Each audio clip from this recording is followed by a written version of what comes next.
Hello, and welcome to Rule of Thirds, a conversation about art, design, and culture, with your hosts, Burns, Mike, and Jude. If this is your first time listening, welcome to the family. Be sure to follow us on our Instagram at Rule of Thirds Pod.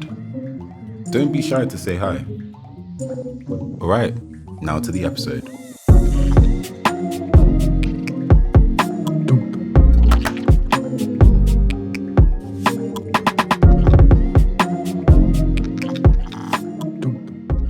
Public acknowledgement or praise given or received when a person's responsibility for an action or idea becomes apparent. This is the definition for credit. Something that in today's climate, creatives can benefit from, but at times, few aren't willing to give. Why is that? Guess who's back? Back again. Ging. Rule of Thirds. Tell a friend. La. Man did the reverb. La. We back in the house. Come on. Can we better? Insert clap here. Oh my gosh, thank you guys. Thank you. Oh my gosh, thank you. I've missed you so much. What were you saying? How's everyone? It's been 2 weeks, guys. It's been a long time. But yeah, wait, how's everyone? Yeah, man's cool, man. Man's cool. Yeah. My throat is moving a bit fugazi. Corona. COVID. It's not COVID. Got myself tested. But I've just got a sore throat. So back some lemon, honey. Get me. So I'm feeling better now. But yeah, I'm cool, man. I'm cool. What about you guys? What you lot saying? Okay, Jude. Me? Hey. I'm good. I'm blessed, Still working for the Birkin. All of that, God's been good. Can't complain. Since when was that a phrase? Hey, since I made it a phrase. Man's still working for the Birkin. Yeah, I like that a lot. Gotta sponsor this lifestyle somehow. So, But yeah, I've been good. I mean, I can't complain. Literally just been working. I think the 2 weeks just flew by, if anything. But yeah, it's good to be back. Come on. What about you, Michael? I've been good. I think I've had, these 2 weeks to like really chill, relax, think about stuff, think about life, think about why the hell I have to work sometimes. But like Jude has said, I've already forgotten the phrase. I'm so done. Still working for the Birkin. Working for the Birkin. Thank you. Exactly that. But it's like, I can see why people just want to be housewives and house husbands, I guess, are a new phenomenon. And I'm willing to kind of go down that road. If anybody is looking for an eligible suitor like myself, you can... Right, so what, man's putting out requests ready. I'm thinking like, wait, just pimping yourself out on the podcast. Like, what's this? It's not Hinge. Like, what's wrong with you? Who would have thought? Who would have thought, guys? But this is where life has brought me to desperation. But hashtag find a wife for Mike. Find a wife for Mike. Yeah. Hashtag find a wife for Mike. You actually Let's get that looking? going. I've got some single, single woman of God. If you're interested, I feel like in my head I'm just like, you've played yourself because you. You will always be my boo. My boo. Wait, is that what they say? My beau. I don't know. He said something. Okay. What do you guys think of artists directing their own music videos? Some can, some can't. Yeah, as in like they're not allowed to, or no, some should be allowed. They're to. just not doing it. Like I think immediately, an artist that comes to mind is Santi. Okay, so right. Santi, obviously he's an artist, and obviously he directs all his music videos. I think I don't know if he's done one recently, but I think the last one I remember him directing was the song with Tyler the Creator, Goldlink, and Jay Prince, Muse.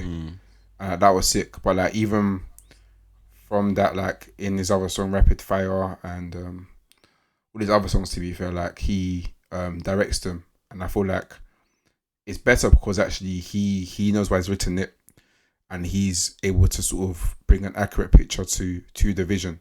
Now, on the other hand, there's some artists that cannot bring to life authentically, visually, what they're trying to say.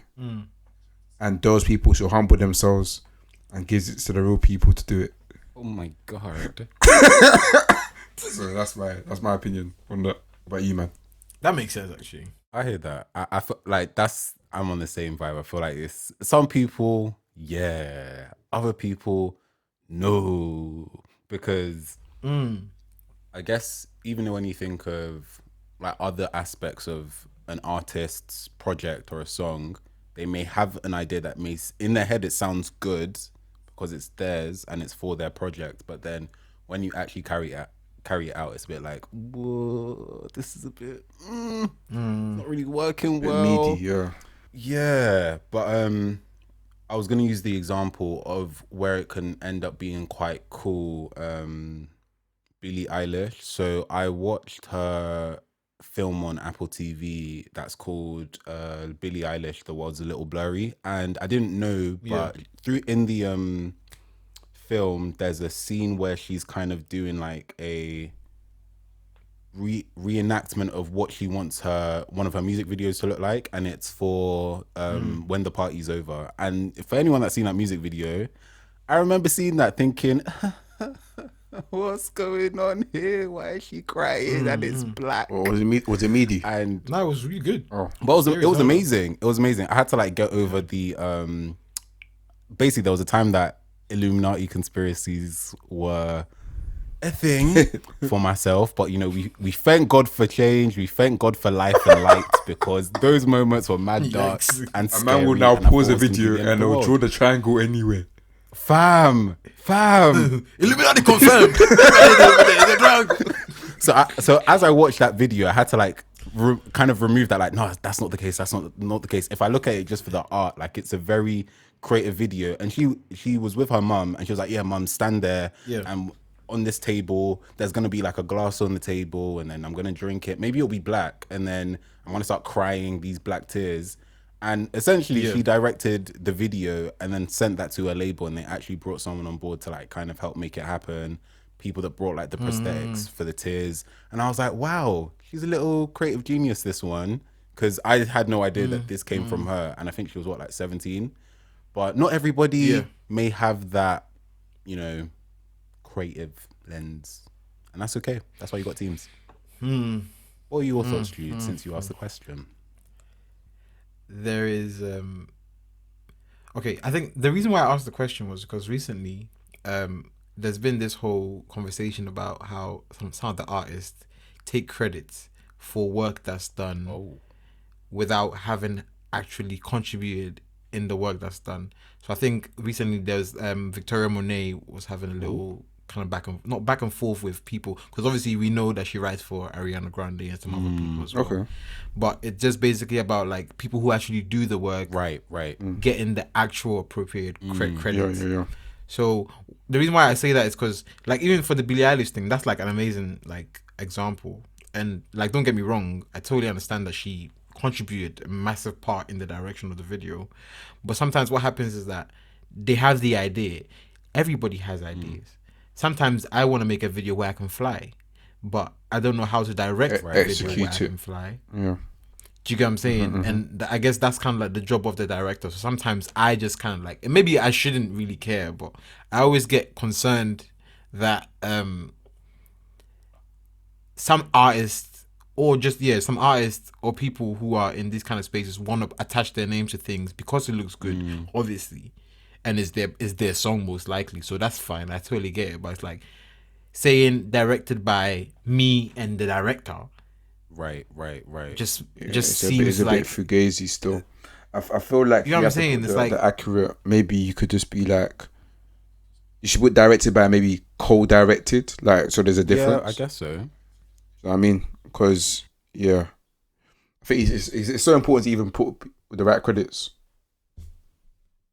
Just because I've seen some situations where it's like that guy did nothing, or that lady did nothing, but they want their name like attached to it because it's like it's my project and I know this is gonna be like amazing, and maybe they want to like slowly transition themselves into directing. So it's a good like opportunity for them to kind of use that as like a stepping stone. But it's just weird because like I know I would never be on set and be like, yeah, put me as a director because I actually chipped in like an idea.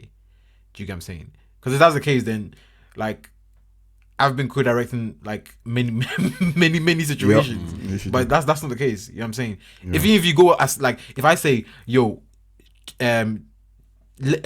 his right side or her right side is better, does that make me suddenly like a director? I guess, you know, like at what point do I say, okay, yeah, like you are the director, you contributed by pitching in an idea, but you're not really, you know, because there's a lot of voices on set. The gaffer might say something like the light is better here. You know what I'm saying? Is the gaffer suddenly a director? You know? But then I guess it comes to the thing of like, what is the role of the director? And then like that definition, I'm sure, because is there really a definition though? I feel like there is like there's core elements that every director should do, but I feel like even like I feel like in the creative industry there's some terminologies that are very like kind of like you define it for yourself. Obviously there's the key principles, like you oversee everything and and like ensure that everything is portrayed in the way it's meant to be. But I feel like it's still very like it's not clear. It's just if you're doing it, you know what you're doing. I can't explain it. Do you get what I mean? Like when someone says you're a creative director, my understanding of a creative director is, for example, that people that is overused. But that can be confusing. But my understanding of it is that is the person that basically pulls the strings. So he's the person or she's the person that brings together this person because they know that they can do that the best, or they bring together that person, and they're basically the one that ultimately directs the show, like from the creative aspects. If that makes sense. A director. What would you define as a director as? And in what context? Because I mean, it's literally what the word is. It's like to direct, innit? So to move people around and to make things. But the thing is, there's so many people who also do the same thing, but they don't call themselves directors. So it's like, why not? I guess maybe that's a bigger problem for the creative industry. But the thing is, because for example, a producer could be a director, but because a lot of producers that I have met are directors outside of them being a producer, and other directors are also producers. Like they always interchange hats. Well, someone who puts the whole thing together, which is in some case also what a director can do. But a producer would be like, okay, cool. I need to make sure that everybody gets paid. These are the people who are doing this. I'm getting all the hands on board to help the director do the job properly. Yeah. That would be what the producer. Right? Overall, exactly. So that in a video shoot setting, that would technically be what a producer's doing. Make sure but again, happens. Like, cause there's so many interchangeable hats, sometimes it can get very like skewed, you know. And I guess again, as I was saying, it's like maybe that's the bigger problem in the creative industry, where it's like everybody can do, or most people can do the same thing, but it's just a thing of like delegating titles for the sake of delegating titles. You know, you can be on set and then your producer's helping you direct the whole video, but it's like you're still gonna get the credit as director. Yeah, and it's just like it makes no sense. I guess so. I guess creativity is a collaborative process, isn't it? So it's like same way, like for example, when we're designing, for example, when I'm designing, people may give their inputs. Doesn't mean they're the designer. Yeah. I mean, so someone might be, I'll do it this way. Yeah. Doesn't mean you know how to design. You're just seeing it visually. You're thinking, okay, this might look better. Do you get me? So, yeah. I'm always using examples for stuff, but this actually reminded me of a talk that me and some friends listened to. I really should have shared it with you guys. Wow, I'm a snake. Sorry. There's this. I completely forgot. There's a photography duo called ABDM, and they've been photographing in America. I don't know where specifically, but they photographed recently like Viola Davis. Why have I forgotten her name? Regina King, Zendaya. The work is incredible. Photography, wow. And they had a kind of like a talk with another photographer, and they were talking about how they've been doing a lot of like remote shoots lately. So because of COVID, obviously, a lot of their most recent work, they were not on set to do. But what they did is like they they organize the software everywhere. Then the people that were part of those like teams, the celebrities teams, they would actually be the physical photographer, but they will control the shoot. So they'll be like, okay, we've got one screen to see. They've got Capture One up open, which is like software that they use to kind of get the pictures on the screen. So they said, okay, cool, we got a mirror of that, so we know what the picture looks like. We'll maybe change the positioning, play around with the lighting, but they've got somebody in there physically, basically doing all the manpower, but they are still like creatively controlling everything. And at the time, I didn't understand like, okay, would that person be credited as a photographer? But I guess that whole thing taught me that, okay, they're probably seen as like let's say if it was a robot, you're basically like controlling them to make the movements and decisions and take the pictures, but it's the photographers in the back that are still creating everything. So when it comes to like crediting, I know there was a time I was like, but that person that was involved, they took the pictures, shouldn't they get something? And it's like, no, like we controlled it all. So they didn't say it like that, but that was the way I took it. Like, oh, they controlled everything, so they're still credited as the photographers. And I was like, interesting. So like, I think for me, when it does come to titles, it is like how much work goes into it, because like you said, it's a collaborative process and stuff, but I still feel like the boundaries do need like to be clearly defined, because like you said, Jude, anyone can kind of be the gaffer says something, okay, now you're the director, this person says something, now you're the director, and it just gets a bit crazy. But I would say like for a director role anyway, to just like get back to it so that I don't drift, like I would say it's the person maybe that's come up with like maybe the vision, but it's also kind of directing or like indicating what kind of shots that they want to get, what's the maybe like the story or the story, the tone, the feel, and that kind of thing. Because that's my understanding of what a director is. I guess it's hard because someone can have the vision, but then they give it to someone to carry it out, and it's the director that gets the full credit. Because I was gonna ask just on like literally the example that you gave about, is it ABDM, and how like they're giving they're basically saying like, look, I'm just gonna chill out. Well, not chill at home, but let's say for argument's sake, we're chilling at home. They're like, look, you take the pictures in it and then put my name on it. Like that just seems like such a not like that. Obviously not, but just for argument's sake, proper like let's just on say it, and they're like, okay, this shading here, control this, and like like the way they explained it, literally just for argument's sake here, let's say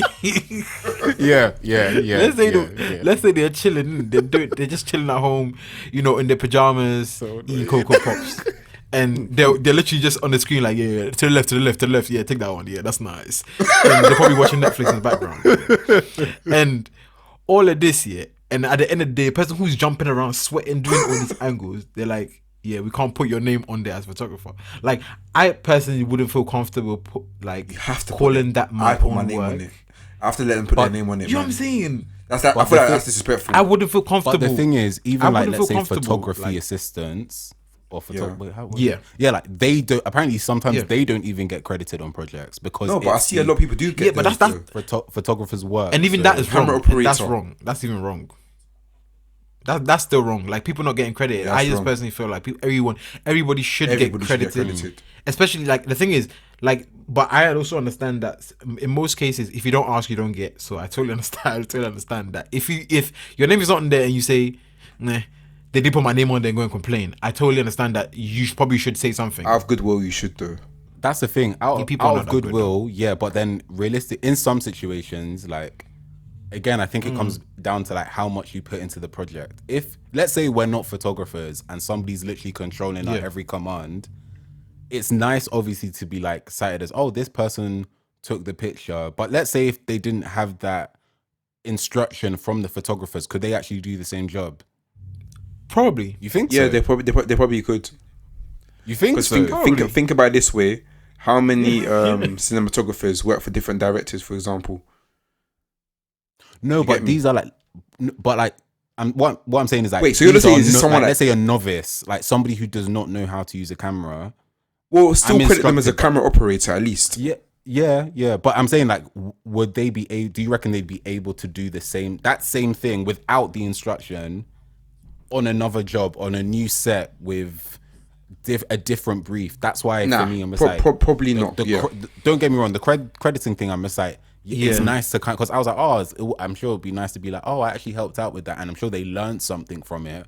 But then you're coming Yeah. to these specific people who were controlling behind the scenes in their quote unquote pajamas. You're coming to them because Yeah. they have the vision and the skill. That's a boy thing, man. So that's why I'm just like, But my thing is, like, I get that they have the skills and the experience, so obviously it makes the job of the person who's holding the camera. But the thing is, in most cases, these people who are using the cameras are people who can actually shoot themselves.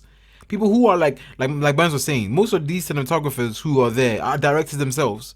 You know, these are people who are trying to work themselves up the ladder. Like, most people in the building can do the job of the person who's on top, but they're not going to overstep because they're trying to learn as much as possible to be better than the person who's on top. So the director might be great, but the person who's assisting the director is probably trying to be greater than the director. So most likely understands the principles. And like there's been so many times on set where like for example our director who also is a set designer couldn't make it, so they're like, oh, just send the assistant to do the job, and the assistant goes there and does the same job that the main, or sometimes they double book. So it's like they'll be like, oh, I have another shoot. Like there's been so many times where like I've been like on sets where the main stylist wasn't there, so they send the assistant, or the main set designer wasn't there, so they send the assistant because the main person had another like shoot. So my point is, like, in that case, you can't call that person an assistant anymore, or you can't even go on to not even credit the person. Surely, like, you'd have to be like, yeah, you did that job. I can't even put my name. But the funny thing is that people will still put a name on there and be like, because I pick out the clothes and so on and so forth, therefore I'm still the stylist, or I'm still the set designer, or I'm still the director. You know what I'm saying? I'm just saying, like, I know I wouldn't do that. Like, I wouldn't send someone to go and direct a video and then say I directed a video because it was my idea and my vision, and therefore slap my name on there as director. I feel like as well in this day and age, for example, in the day of when you're applying for jobs, they're saying, do you have experience? That experience that I could have got, you didn't put my name on the thing. No credits. Right. What can I show them? Yeah, you know. So I'm you gonna can't even say, say I every little worked helps, on fam. this. Like, where's the proof? Every little helps. And ultimately, you're busting someone else. You get me? Like, there's a step ladder for somebody else. Even if they've done something so small, put them on there. Do you get me? But I mean, people have their reasons why they don't and why they do. Some people, you know, just want to protect their name and just want to make it look like, yeah, it was all me. But I was just gonna say, I think it's a weird, I guess, a strange standard, because I'm thinking about it, because the way I'm thinking about it is because it's the norm. It's just what I've understood as, like, this is what happens, and because we are, let's say, the managers, or we're leading the teams, it's our name that's there because it's everywhere. But then again, it's like, doesn't necessarily mean that makes it right to do.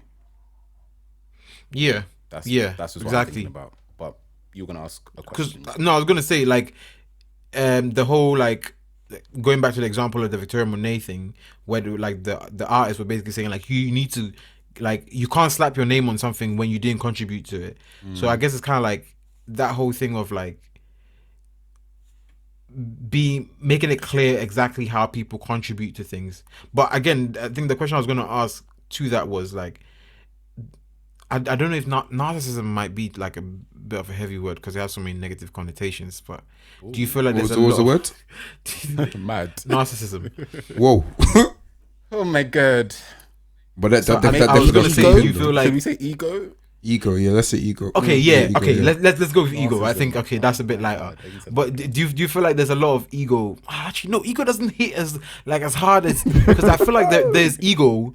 Everybody has ego, just but like, I I feel wanna like when get it comes him. to, like, you know what I'm saying? When it comes all to, like, about I me. feel like, Pride?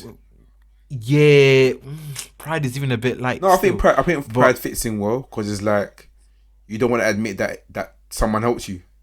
Be like, oh, it's all me. So the thing is, okay, so there is helping, and then there is, I didn't do anything but slap my name on there anyway.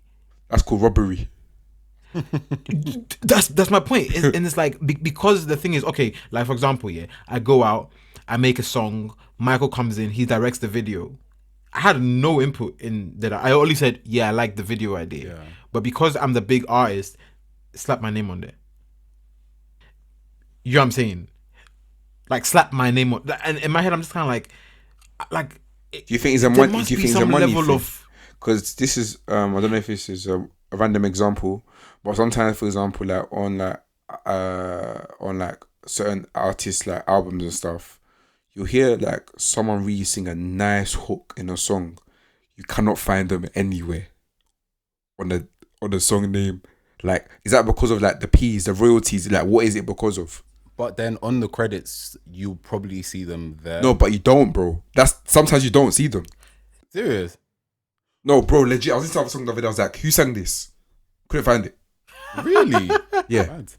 I'm just like, because I know, like, for example, you know Tidal, I feel like they do it well. You just see every person that The was whole involved, credits. but again, it Maybe comes down to maybe the it's artist were a like, streaming platform then. oh yeah, it's this person, it's this person and this person. I feel like not by law, but maybe by law, like you actually have to cite every person that was included in the track. But because I know like what you're saying, because sometimes on certain albums they might not put featuring this person, but you hear the person on there. So I don't know if it's a thing of it will say featuring, but then no, sometimes it may say featuring and other times it may not.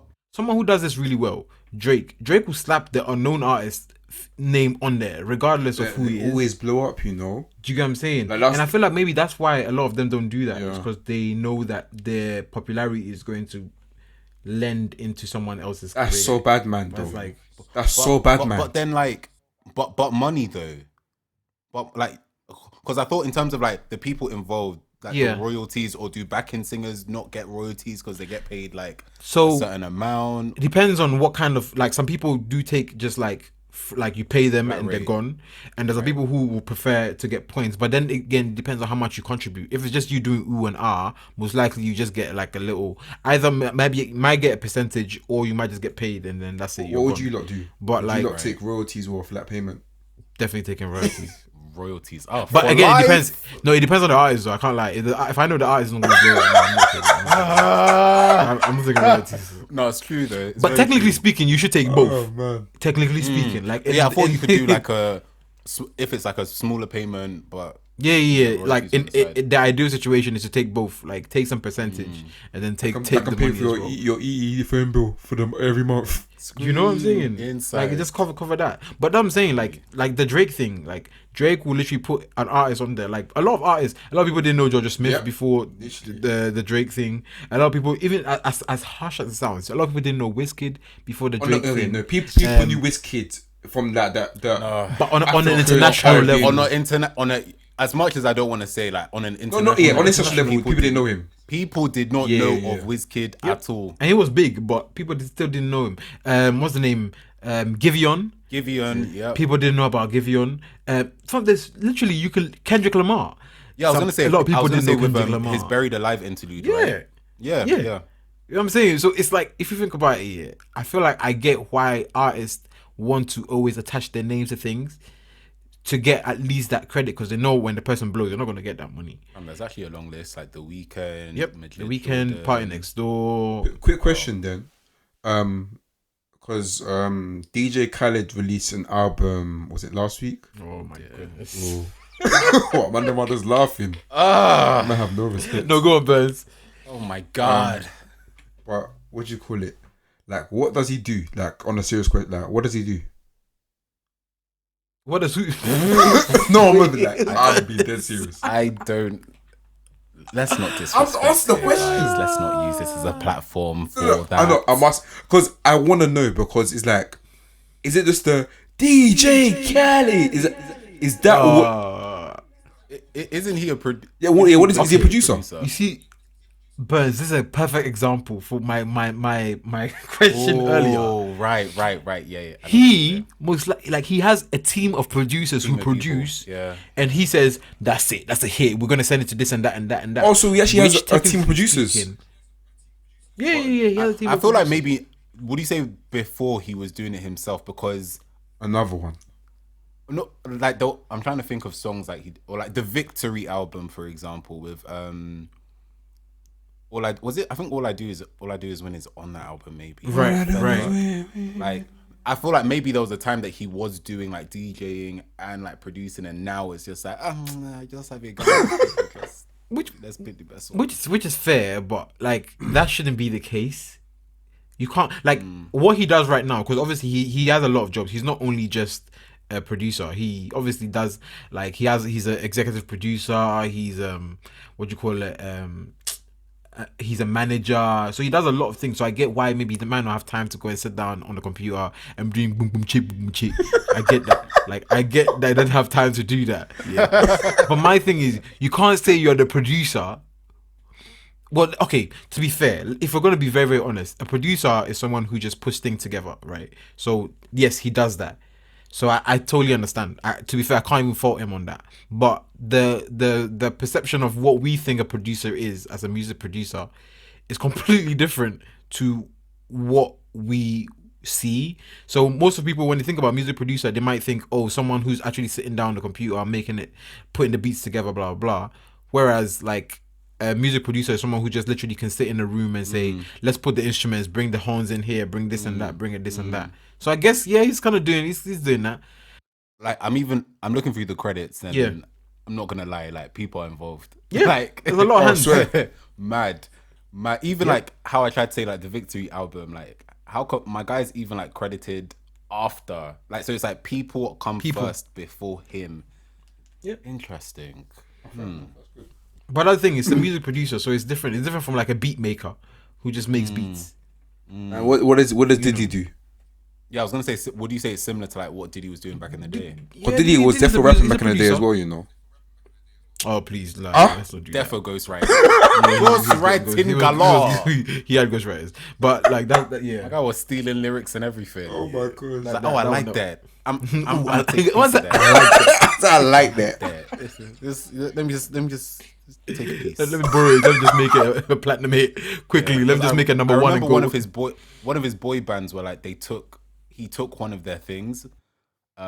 Maybe it was like, was it? No, it's not 112. I know who you're talking about. What was the name of that band? The one that were making the band.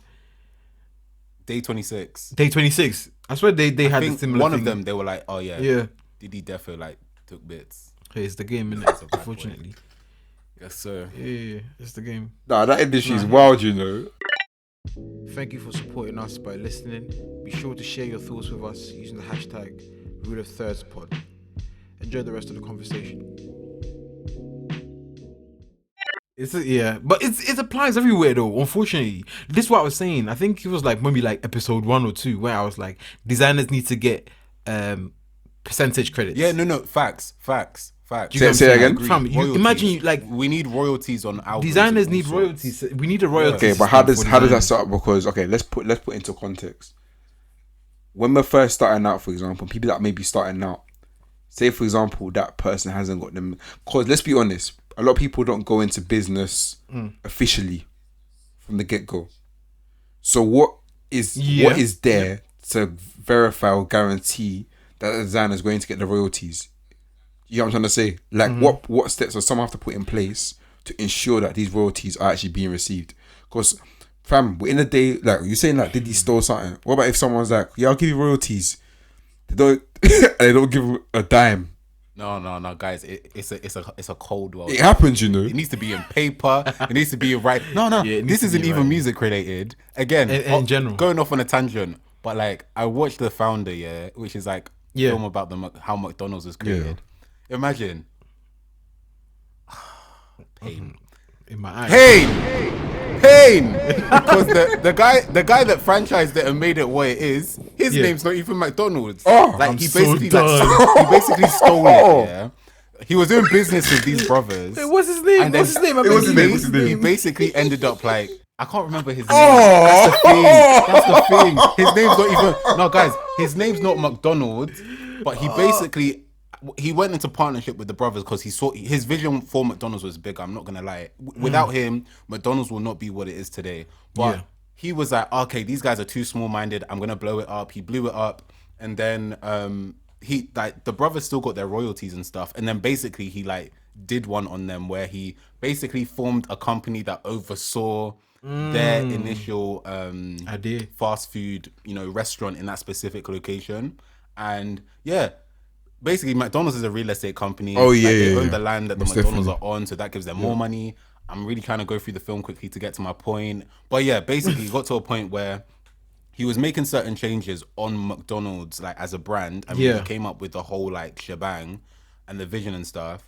And he built it well, and so he came up with all of this stuff. And the brothers were not agreeing with his vision for McDonald's because they wanted it to be smaller, more natural, you know, more family based. And my guy was like, "No, corporation. I want it everywhere, shore to shore." So then it basically got to a point where my guy obviously owned the land that their restaurant was on. Yep. Started getting a lot of money, and basically they had to like settle for there to be like a change in contract. So the contract initially said one thing, but they basically renegotiated. So he ended up owning like the other guy ended up owning the McDonald's name, and then there was a part near the end where he was like, "Oh, let's do a handshake deal," because they were like, "Oh, we would want almost like royalties from all of this, right?" Yeah. But with the other franchise owners, they weren't aware that this would be another percentage that would be taken from them. So it was like, "Oh, how about we do this deal where it's a handshake deal? Like we're all here. It's a handshake deal, but you'll be getting your royalties, and your money from this like every month, like all the certain whatever." Ask me if they got that money.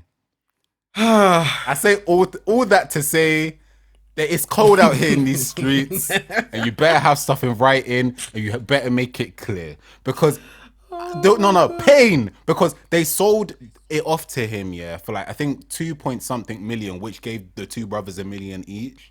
Yeah. McDonald's now is a $1 billion corporation. Long-term vision, fam. Thriving Long-term vision. still. Ask me if the families of those two McDonald's brothers, how are they eating now? What are they up to? Where are the royalties? Do they get royalties? They're definitely not eating McDonald's, I'll tell you that much. And they said they couldn't even prove it because obviously it was a handshake deal, and because there was no proof, no money. And I was like, They didn't have Instagram to prove it. The world. It's peak, man. Oh no, nothing. You get a little selfie, Nothing to record the meeting or anything. So I don't know if you guys have seen this show on Netflix called Startup. I want to. Okay, you guys need to watch it because what's this? First of all, it's called Startup. Yeah, and it's an amazing. What's it on what platform? Netflix. It's amazing. It used to be on Amazon concept as well. So basically, like just like a massive like simplification of the whole thing here is there's these three people from different backgrounds, and they all come together, try to make a cryptocurrency of this girl work. So they all invest in it. Now they invest into this cryptocurrency. They try to get people to like buy in because they need about 12 million to get this thing up and running. So they try to go to the biggest players. They go to the biggest players, and the biggest players play them like basically like rip them off. Yeah, and it's just like such a sad thing to see because it's like, you know, when you start getting so invested in an idea, and then right when you get to the point where you're like everything is too good to be true, then that's it, everything just vanishes. That's basically what happens to them. Sorry? Yep. So I'm telling you, like, honestly, yeah, like Lord of God. like when you were saying the McDonald's thing, I was like, yeah, that's peak. But to be fair, in terms of going back to the royalties thing, I think that might be the best way right now because of this whole NFTs thing. When the whole bubble thing pops and it actually becomes more real life case, real life use, I feel like that's where it might be a bit more beneficial. Because imagine, you design something, you make an NFT, so now the company that's using it, whenever they go up in price, it pays you some residuals from you creating the original logo or whatever it is.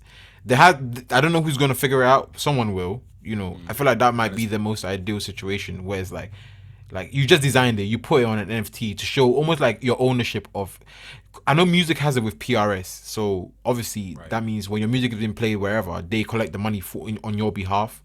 So if there's a system where it's like designers, but someone's collecting the money on your behalf, so whenever the company goes up in price or after the tax year, you check the tax, and then they take a bit of the tax for you, almost like to compensate the design. Because if not, design becomes, I feel like it gets to a point where design is very not unethical, but it's not sustainable. Like we're not designing in a very sustainable way, because company will come today, design logo, design this, design that. 2 days later, the company changed name. Now you have to design new logo and new this and new this and new that. Another company will come and open subsidiaries of 20 different like companies, and you have to design logo and design. Like it becomes Virgin too needs much. to rebrand ASAP. Do you know what I'm saying? And it's like if those kind of things happen, it just becomes a bit like it's not really sustainable design. Because you be designing. It's like, at what point, like, we should be able to say, I've designed 20, 30 things that should sustain me for the next 7 months because I know I'm going to get residuals from that design. But we are, like, we all, designers work on, like, one payment systems. Like, photographers have a system. Like, they get paid on usage. Like, videographers have payment systems. They get paid of, but designers don't really have that, you know? I feel like it's just unfair.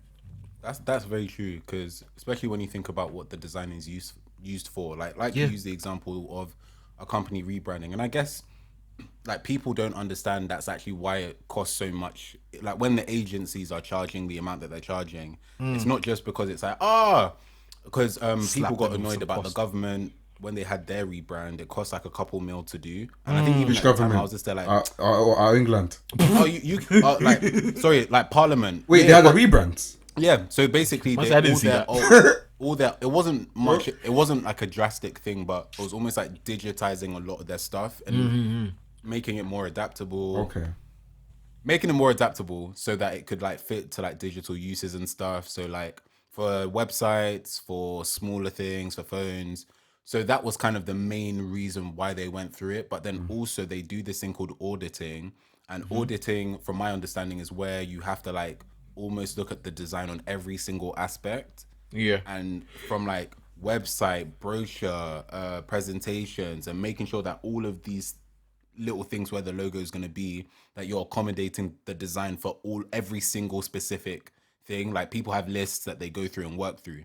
So that's why it does cost, like when people say, 18,000 for a logo, I'm sure they're probably thinking it's not just for us designing this thing straight away, but it's for the foreseeable guidelines, all that stuff, the auditing for all the different bits, but also for the foreseeable future, this logo should last you well for this time, and it's going to leave an impression. If we think about Burger King and their most recent rebrand, like people really took to it straight away. So I'm sure when they charge, they're thinking, okay, we're not just doing it for the initial like rebrand, but it's also for what's going to be happening for the next couple of years. But I do think the whole, like what they do with NFTs, if there was a system that could like almost give you a fraction of that, you know, every year, residual fee, even if it's a set fee for like across industry, I think it would be very beneficial for designers. Because like you said, we have to work on multiple projects again and again and again in order to kind of stay afloat. But then every other form of, or most other forms of art, like music, like photography with licensing, video with licensing, with film, like copyright acts, people will come for you and be like, don't use my thing unless you pay. But when it comes to design work, it is kind of quiet. Like there's not much energy on it, and maybe it's because we haven't explored that yet. Maybe. Have you had anyone steal your work? Yes. Yes. Oh my god. Yeah. You know the funny thing, I put this in the group chat like I think a few days ago. It's this like online thing where you can put your images in there and it searches the whole internet to see if someone's used it. Yeah. And honestly, it will scare you like where your pictures are or where your design is. Like it's actually ridiculous. But yeah, it's scary. But I don't know. The thing is, sometimes I feel conflicted because it's like, not that I don't mind, but I totally understand. Like, because when I was younger, you know, I'm still young, but like when I was younger, there were a lot of things that I was taking from the internet. Just like I take it, no one could stop me. It's like, you know what were you taking though? Anything. So the thing is, like, for example, I might take a picture and I'll comp it and make it like something different, or you know, like literally anything. Like from the amount of posters and flyers I've done for like people that have taken pictures off the internet. Yeah, but then there's allegedly taken off the internet. Free stock sites, you know, no? Fam, this was a time where free stock was not free. Sometimes it's not free. Yeah, you guys are real criminals. There was a day. No, Unsplash wasn't a thing until like later on. Yeah. Earlier, fam, it was peak. You literally had to steal pictures, allegedly. To use for flyers. Like I remember like this was like uni, like this was when sixth form times, and I used to like do stuff for like some of the uni students, like Hertfordshire and stuff, and someone would be like, oh, can you design a flyer for like an event we're doing, like a club event? Like, you think I can go and get a picture of someone with nyash all over? I need to go and look for Nicki Minaj. You what? I need to look for Nicki. I need to go and search Nicki Minaj. Because the thing is, they'll be like, "Yo, bro, I want a lady doing this. I want some bottles popping. I want guys with this." And you know what I'm saying? I can't get that. I can't go and set up a photo shoot for that. I need to just go on the internet and search what I can search. Nicki Minaj and put it on there. Do you know how funny that is? Because I feel like I even know the image in my You know why? Oh, trust me, the same one. It's the same one. Back in my day at uni, you know those rays here that they'll put like Drake will just be on the cover or Rihanna will be on the cover.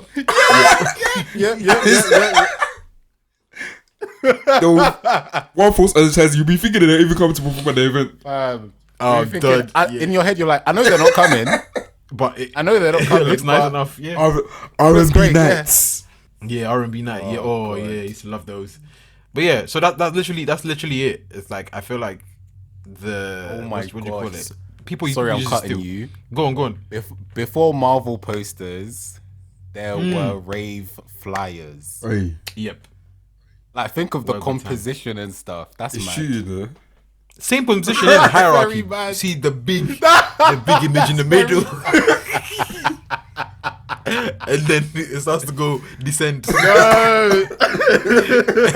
And there's always 2 champagne bottles popping the opposite way. There's always 2 champagne bottles. It's the color scheme, black and gold. They used to love black and gold. Black and gold every year, every month. Ciroc, Bel Rosé, all these brands. Oh man. Oh my god. No, but all that to say, yeah, like people still work, but like I personally don't mind to some degree if it's not being like because I know a lot of like especially like illustrators get their work stolen to be printed on shirts and printed on like stickers. So wicked. You know what I'm saying? So bad. And it's like if you start to make money off someone else's work, that's where for me I start to get a bit techie. Fam, there was this picture of myself and like a few of my friends here, and we went to Viva Hall party. And people were using that picture for flyers in Ghana. Was it the one that like always trends like every Ghana independence? That one, yeah. Screaming. When I tell you, I literally The one that Daniel posted. They used it in Ghana. Yeah. I was like, what is this? What's going on? And like they've made like a flyer and they're like talk about like I'm just like none of us are even there. In fact, half of the people in the picture aren't even Ghanaian. Like. I'm just thinking like what's going on, and it's like people will just be reposting things and I think that's the scary thing about Instagram as well. It's like people will take pictures, repost them and be like, I love the aesthetic or it fits this and fits that and not give credit. And it's like you don't understand the context of what the image, where it came from. It just looks good to you and you just take it, so you don't understand. Like if someone even, God forbid, is deceased in the picture, you don't even know. You're just posting the picture and reposting. It's like at what point does it become unethical to start stealing? Because it's like, yeah, you can steal and borrow. Like music does it. You go and sample stuff, but you still give credit to who you sampled from and so on and so forth. It's like with design and photography and these visual means, it's a bit techie because it's like someone can steal it. What are you gonna do? Do you know how many pictures I've edited of people's bodies off their bodies and just put someone else's? That reminds you of I know back in the day, A-Dot comedian used to edit himself onto people. Sort of. Oh my god! Yeah. But as we're on the road, I'm saying on the high street of stealing photos, I was actually watching. What high street? Yeah, I want to take a left into Catfish Road. I've been watching the UK version of Catfish. Yeah, it is actually good. Yeah, is it good? That's a good question. It's actually what I would say, it gets better every episode. So the one I watched yesterday was wild. It was wild. Have you lot been catfished before? Have you catfished? That's not. I've catfished before. You've I used to be a catfished? massive catfish back in the day. Yeah, bro. I used to be a massive catfish. Wait, what'd you do? The funny thing here, actually, I shouldn't even be saying this. Basically, Allegedly. What's the name? Do it. Yeah, allegedly. No, it was just like some stupid things. But the thing is, it wasn't that I was catfishing, that I wasn't me. So it's a bit different. It's like I was catfishing. How do I explain this without sounding very bad? Hey, the way Michael was crying, yeah. Hey, Michael. Michael.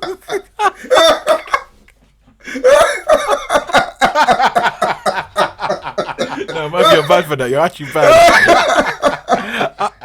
How can you be laughing, rolling your head, and you muted this?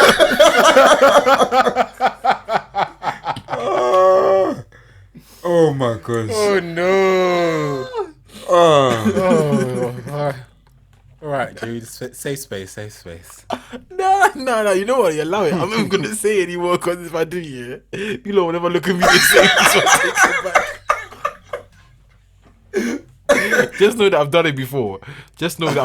But this was a long time ago when I had a lot of self-esteem issues. So, Man. I've changed. Yeah. But yeah, Catfish. Yeah, that's scary though. Definitely, that's a recommend. Watch Catfish UK. It was nice to see Julie. Yeah, I need to start watching it. Julie, she's hosting with a guy Shout out called to Julie. Yeah. Uber. It was Uma. no, Uber. That's Uber. Like Uber. His Uber name Eats. is no. Well, it sounds like that, but his name is spelled OOBA, something like that. Oh, okay. Yeah, but no, Uber. it's a really good show. Uber. And then someone else may watch and say it's trash. So, Yeah. I don't know, but anyway, That's what a lot of people have been saying. They've been saying that it, only episode one but come again, out when they it's- just watched it though, man. People are jumping to conclusions. They're gonna start comparing. Episode 3 just came out yesterday. Do you know what I mean? So Wait. it's like, Burns, have you been catfished? Michael, have you been catfished, by the way, as well? The thing is, I probably have, but I didn't know if I was being catfished.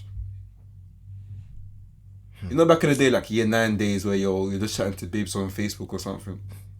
Yeah, fam. Yeah, I probably did get catfish. Heartbreak galore. That sounds so personal. Fam. What, you been catfish? One of them, you know what? I don't even want to say, Jesus. You don't want to expose yourself. Jude. When I think back, I can't think far. My head is hot. Oh my God. You know what? Yeah, nah. I need to keep these stories because I can't even say them now. They're too scary. We can't even release one. Oh my God. No, there was one time, yeah.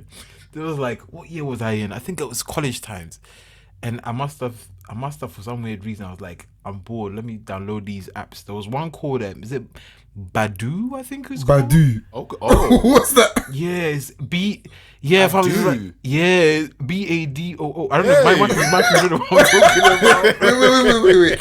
See, what's Badu? Michael's an OG because he knows about them ones there. Fam, this is like an old. I don't know if it's still there because this is a long time ago. Yeah, I must have gone on there. Yeah. I must have gone on there. Look at Bud's face. I must have gone on there. I was chatting to Nah, girls. I'm definitely there, but like, wait, what's Badu? What's Badu? It's a dating app, fam. It's a dating app from time ago. I don't know if it's still around. It sounds like I one don't know if they African locked it Twitter, off. fam. Fam, the bookiest app ever. Like when I tell you, They've definitely rebranded though. Oh, wow, it's a dating app. Is that it's a is dating that app, I just you? told you, Yeah. no, fam, this was ages ago. That fam, is still allow there, me. you know. So I was Nah. Oh, is it raw? I thought it got locked It off. didn't look like this before. But yeah, anyway, like I was chatting to this girl on there, yeah, and then I was, bear in mind she was a black girl, so I was like, you know, just like doing the, what's the word? Nah, I was still speaking about like a stuff. black person, if that makes any sense. Chatting now, yeah. She's like, oh, she wants to add me on Snapchat. So I'm thinking like, alright, cool. It's a bit quick, but you know what? It's fun. I said I'll allow it. Yeah, she can add me on Snapchat. This sounds traumatic, fam. I can't be lying. Tell me why this black girl suddenly is a white woman because I don't understand. Wait, what? What? Dude, where are you? Come back. I beg your pardon. Oh my gosh. I beg your pardon. Thanks, guys, for tuning in to today's episode of Rule of Thirds. Feel free to share your thoughts with us using the hashtag RuleOfThirdspod. And for more from us, follow us on Instagram at RuleOfThirdspod or our personal accounts, For myself, Burns JNR. Mike at _ man like Mike. And Jude at Kente Kwame. Catch you guys in the next one.